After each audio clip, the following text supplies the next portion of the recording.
இன்றே டவுன்லோட் செய்து உங்கள் ஃபேவரட் ஷோக்களை என்ஜாய் பண்ணுங்க. திரு, இப்பதான் எனக்கு ஃபோன் பண்ணி சொன்னாங்க. சைடுக்கு போனியா? அங்க எதுவும் ப்ராப்ளம் இல்லையா? பெரிய ப்ராப்ளம் ஆயிடுச்சாங்க. எல்லாரும் செம்ம கோவத்துல இருக்காங்க.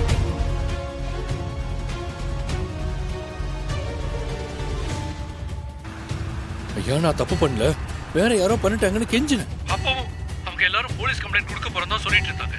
கம்ப்ளைண்ட் மட்டும் கொடுத்துடாதீங்க, நான் எங்க அப்பாவை நினைச்சிட்டு இருக்கிற கம்பெனி பேரை நீங்க கெடுத்துடாதீங்க அப்படின்னு எவ்வளவோ கெஞ்சிட்டேன் சார். அப்படி நீங்க பண்ணீங்கன்னா எங்க அப்பாவை அசிங்கப்படுத்துற மாதிரின்னு அவங்க காலில் விழாத குறையா கெஞ்சினேன். போனா போதுன்னு விட்டுட்டாங்க. ஆனா உங்க கம்பெனில யாரோ ஒருத்தன் தான் இதை பண்ணிருக்கான், அது கூட நீ தெரியாம இருக்கான்னா நீ என்ன பாஸ்ன்னு கேட்டாங்க. உண்மையிலே எனக்கு செருப்பால் அடிச்ச மாதிரி இருந்துச்சு.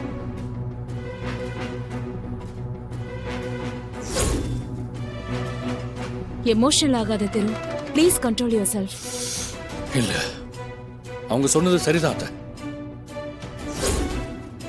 ஒருத்தர் கிட்ட ஒரு வேலையை கொடுத்தாச்சுன்னா அதை அவங்க ப்ராப்பரா செய்வாங்கன்னு நம்புனேன். அதான் என்னோட தப்பு. சரி திரு, டென்ஷன் ஆகாத. அடுத்து என்ன பண்றதுன்னு யோசி. அத முதல்ல இத யார் பண்ணாங்கன்னு எனக்கு தெரிஞ்சாகணும்.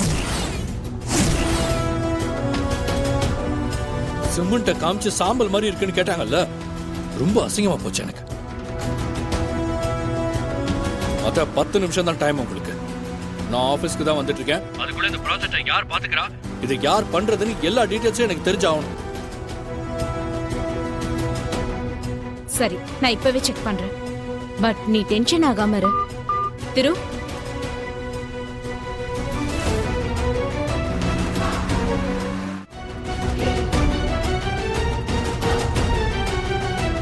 இதுல நீங்க ஒண்ணு சம்பந்தப்படலையே. என்ன கவி, இந்த சின்ன கமிஷன்ல நான் கை வைப்பேனா? நான் மொத்த செட்டுக்கும் பிளான் பண்ணிட்டு இருக்கேன். அப்போ இது யார் பண்ண வேலையா இருக்கும்? முதல்ல இதை யார் பண்ணதுன்னு கண்டுபிடிச்சாகணும்.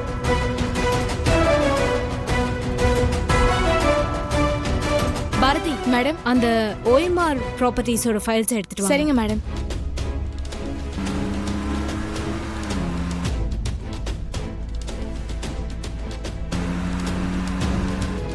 நினைச்சேன் இது அந்த ராஸ்கலாதான் இருப்பான்னு நினைச்சேன். கரெக்டா போச்சு. இன்னைக்கு இருக்கு அவனுக்கு.